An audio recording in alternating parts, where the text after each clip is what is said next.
Sorry, man. It's my second time with the Zoom thing, so I'm having a bit of trouble with connecting. No problem, no problem. I just wanted to start out by saying, I hope you and the family are safe and healthy during this pandemic. And I know you're pretty busy working out, so thank you for the time, champ. Thank you very much. We're safe, we're good, we're doing whatever we can from home, so we're staying active, but this time is not a fun time. We can't wait to get back in the gym. There you go. What is one thing you learned about yourself that you didn't know about yourself during this time of, quarantine and being home more often? I learned that there's a lot of things to do at home, and you can never get bored with a creative imagination. So there's always time to work out, and now more than any time, can work out a lot. So thank God I have some tools in the house, some machines I can use and work with. I have a treadmill. I have an elliptical machine. I got weights. I'm pretty well set up. All I need is a punching bag that I need to get. But besides that, all the tools are there. So except for the coach, of course, but he'll be back soon, hopefully. There you go. Most of the time when fights are canceled is due to somebody not making weight, somebody not showing up to weigh-ins, and somebody just not meeting the contract's end. And this specific, pandemic has caused every fighter to feel like, depressed, anxieties and whatnot. Have you felt that in some type of way during this time in any way, champ? Depressed and anxiety, no, those are not in my vocabulary. Okay. You gotta stay strong even if the times are tough. There's so many good things to look forward to. For sure, this pandemic is heartbreaking for some families, that are affected by it. But we're staying safe. We're staying good. We're doing whatever we can to help the cause too. By isolating ourselves and doing the most we can, hearing about the news and what we should do, what we shouldn't do. So we're being careful. All that being said, we're two athletes living here at home. My girlfriend's an athlete, not an athlete. So we're training like animals and we're staying active. So I'm preparing for my fight. So I'm staying ready. As soon as the light is green, I'm gonna be ready to go. So just waiting and staying ready. There you go. From my recollection, your last fight was at super middleweight. I think it was December. Correct me if I'm wrong. How did you feel in that new weight class? And what is one thing that you might be better at 168 than your previous weight, where you're a former world champion at 160, David? I feel good at 168. 168 is a good division for me. The weight cut, wasn't that hard. When I go down to 160, it's really, really tough. So 168, with the way I'm going right now, it's going good. I'm going to keep it at that for a while. Who knows, maybe in the future I go back to 160, but 168 right now is a division for me. In my last fight, it wasn't the division really the problem, was really the ring rust. So I wanted to be active this year. Unfortunately, the pandemic came across and put a stick in between the wheels, but we're staying, you can get prepared, you can be ready for anything you want, but, there's no time like fight time. Like, you can do as much sparring as you want or whatever. When you're in the boxing ring, you gotta be active as a fighter, so that's the most important. And that was the plan going in this year, 2020. So we want to be active. As soon as the green light is on, we're gonna be ready to go. There you go. In terms of just your new division, 160 once upon a time was a division where the big fights were made. Now everybody's moving up as well with you at 168. So it's a lot of talent like yourself and other names at 168. For you, what's your impression about the whole division overall in the 168 class? Like you said, everybody from 160 is moving up to 168. It's becoming the hot divisions. You got Jacobs. You got all the big boys. Canelo's at 168. So it's a very active class. So there's a lot of guys to test out and. to get some victories on. And it's a very tough division. It's a solid division, so I can't wait to put in the mix. There you go. You talked about how, the last fight, one of the keys was getting that ring rust off, right? You got the fight. Unfortunately, with what's going on now, it's a little bit on pause. But is that still going to be the plan moving forward? Just getting accustomed, like maybe 2-3 more fights at 168, then a big fight, or do you want to go straight into a big fight? Big fight. I would like to fight another fight before I get in the big leagues. A lot of fans, maybe like the last 2-3 years, everybody has been assuming, right, yourself versus Canelo, 160 or even 168. Maybe from my experience of hearing news, maybe 2 to 3 times it was gonna happen. Is that for you in your career? Is that still the biggest fight that you want right now at this moment?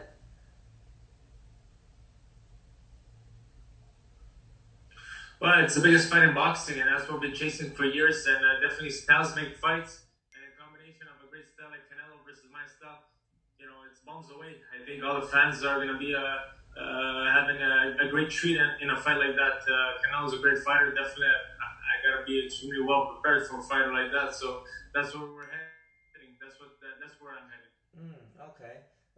If you could rank them in order, right, of all the champions that are 168, we have Callum Smith, we have Billy Joe Saunders, we have who else we got we have David Benavidez and Caleb Plant. Who for you, if you want to rank them in order, who do you think is the best of the champions, of the current champions right now in your weight class?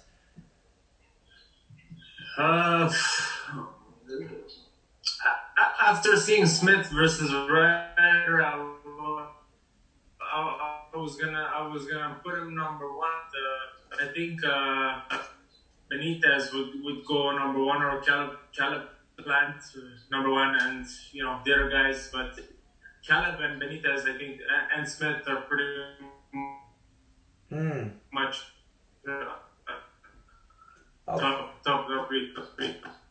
Okay. I mean, a lot of people are talking about Benavidez, Caleb Plant possibly fighting the end of this year. For you, as a fight fan, how do you break down the fight? Who do you see winning in that fight with Benavidez and Caleb Plant for that unification bout? It's an interesting fight. They're both very good fighters. If I had to choose, I think Benavidez would have the win. Okay. Talking about Benavidez, there's another guy too that was once in your weight class at 160. He wants to test waters at 168. Jermall Charlo, another big name, right in the mix too. What advice do you give to Charlo moving up to 60 to 68? And he's already calling out Benavidez. You think that's is that a fight that he should take right away at the new weight class, or not yet? I'm ready for all the big fights, definitely. But for Charlo to call out Benavidez, I think it's a tough fight for Charlo, but I don't know. Yeah, correct. I mean, just overall, right? I always ask fighters in terms of, just recollecting, because I think this time during quarantine, you kind of reflect on the career. You say, this is my best fight. This is the best moments of boxing. For you, what has been the biggest moment for you in boxing thus far? Like the biggest fight, the biggest victory, or just the biggest moment in your career thus far? My biggest fight, my biggest victory right now, and was against Hassan Andam when I won the IBF Championship of the World. I was extremely well prepared for that fight. I was extremely was a fight. I want the title back. I want those titles back. So that's pretty much the biggest moment I can say. There you go. There's one fight that I do remember. In the Barclays, I believe it was yourself and Gabe Rosado. I think it was a hell of a fight. You guys gave it all in the ring that night, and I think you won a lot of fans. I think that was more like your, correct me if I'm wrong, that was your more like a mainstream debut in America, correct? Exactly. That was my debut on America. It gave a great fight for the fans. I broke his orbital bone, and he kept fighting. Very, very tough fighter. Much respect for Gabe Rosado, and he gave the fans a great fight. Okay. What, as a fight fan, right? When you get a chance, when you're not fighting, you sit down and watch some fights. When things come back to normal, what are some fights you're looking forward to seeing? You know, Teofimo Lopez versus Lomachenko, Wilder Fury 3, Joshua Fury. What fights would you like to see as a fight fan, David? You know, when I'm in camp, I'm really concentrating on my fights and I'm checking out who I'm fighting and everything. But definitely, Fury always gives out a great show. Wilder out there, it's always interesting to see him fight. I hear Mike Tyson is going to do his return, so that could be a fight we'd be pretty excited to see also. So, I don't know, any big fight out there, it's always interesting. But when I'm preparing, I'm concentrating on my fights and I'm concentrating on the subjects I'm going to fight. Okay. Like I said, you're very dedicated. I see your videos on Instagram. You're always working hard, and I appreciate that from you because at the end of the day, you're a prize fighter. You provide for your family, but also you try to do your best to provide for the fans. So I commend you for that, David. I know it's not easy, and I know that you're working to get back on the top. So I really appreciate everything you do for the boxing community, David. I appreciate it a lot, man. Thank you very much. I do, as a public figure, you gotta put up with your fans that support you and always give the best of myself to my fans and to the people who are looking out for me. So always get the 100% of Lemieux. Always get the best of Lemieux. Also want to give credit to Eye the Tiger. I think they're doing a really great job with you. I'm not really sure. Are you still working with Golden Boy, like hand in hand, or no more? Yes, definitely. We're still also with Golden Boy, Tiger. They're doing a great job. So let's see whenever this pandemic is over, see what's up. Yeah, I'm pretty sure the fans can't wait to see you on DAZN since Golden Boy is with DAZN. Hopefully we get to see your debut on DAZN. Hopefully sometime soon. Just in terms of let's just talk about quickly Canelo.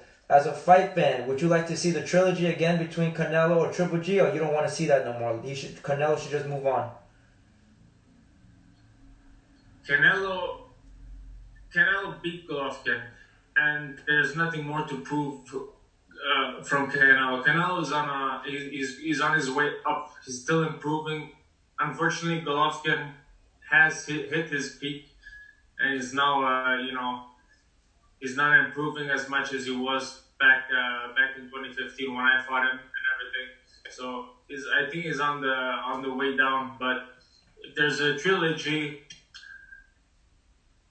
I'm pretty 100% sure that Canelo is gonna take that again. But it's always interesting to see Golovkin go in the ring, and Canelo. They're two great fighters in the world, so it always gives the fight fans a great night of fights. Yeah. Even with the Triple G, I've never really asked you this, but what surprised you more about Triple G? Was it more the jabs or the power when you fought him in 2015 when the unification bout between you and him? That's a good question. I was really expecting Golovkin to come in there and to start exchanging shots with me and to try to blow me out of the building, so I could pick him off in between his shots. As me, it was his power. I was expecting more from Golovkin, but he has a great jab and a great boxing technique that he wasn't letting me go inside. He was keeping me out. He was boxing me smart. I was surprised because coming in the fight, I thought I was getting in there. It was more like hit and move and keeping me away and picking the shots correctly. So I was a little surprised with Golovkin, but he knows his way around the ring. Yeah. He's a great fighter. So, but as power-wise, I thought he was stronger than that. Okay. That's a great in-depth response that you gave us. Something we learned new now with the fight with Triple G. We know in terms of big fights. We talked about Canelo. sometimes Canelo, as a face of boxing, he has certain privileges, certain perks in a contract, right? If that fight ever happens, do you feel like that fight has to be at the full 168, or do you think he might want to do a catchweight with you, like a 64 and a half, like he did with Chavez? You think that's something he might want to do against you down the road, or he'll respect the former champion that you are, and he'll respect you to fight either at 168? I don't know. I was thinking that Canelo, after the O'Sullivan fight, there was always something with, but I think he'll fight me at 168. Canelo, I think he's gonna fight me at 168. Have you talked to Oscar about it lately? Even like the earlier this year, 2020, like the plans of, all right, get some wins and then we'll jump you with Canelo, or nothing has been discussed thus far for that fight? I think the fight was. I think the plan was coming in with a good win this year, and the Canelo fight would be in perspective. Okay. Do you feel like 168 is going to be, I guess, the peak of where you want to compete, or do you see yourself maybe one day like 175, if you want to challenge yourself to fight maybe the champions at 175? No, I'm only a small super middleweight, so I'm not gonna go up to 175. But I wanna make a nice mark on the 168 division. See what I got in there. Nice. In terms of just the sport overall, moving forward, we have no idea if you guys are gonna be fighting with the fans or no crowd or whatnot. How do you feel overall if boxing is no longer with fans for a long period of time for you overall? For sure, it sucks. Boxing has always been a sport where the fans hype up the fighters and everything.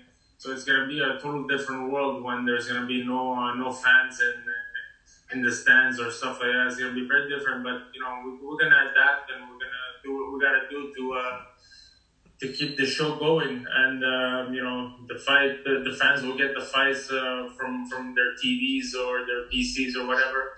But I gotta fight, so whatever it is, fans or no fans, for sure, I would much rather fans being in the stands than having to fight on a closed circuit. So, but I do what I gotta do. No matter the situation, I gotta fight. Yeah. A lot of fighters, I've been doing interviews on Instagram and also on Zoom, and some of them were telling me, I don't know how true this is, but they say that some fighters are really good with no crowd, like in terms of sparring. Sometimes you have fighters that do really spectacular in sparring, and when it comes to the bright lights, the big lights, right, they don't really perform. They saying that if this happens for a long period of time, that these fighters that were good at sparring, they might be even better with no crowd in a professional setting, like a real fight. Do you think that's really true about that concept, or that's just false?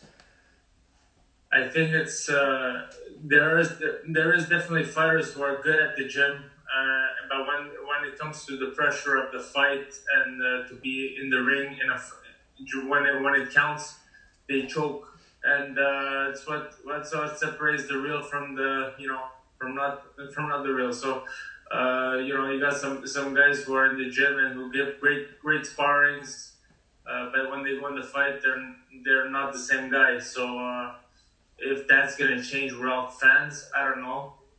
I think we'll see, but the true colors come out of every fighter when they're in front of a big crowd, in front of the real stage where it counts. So that's where we see the real colors. In the gym, when you're surrounded with your headgear and your coach and your protective gear, it's a different feeling than when you're out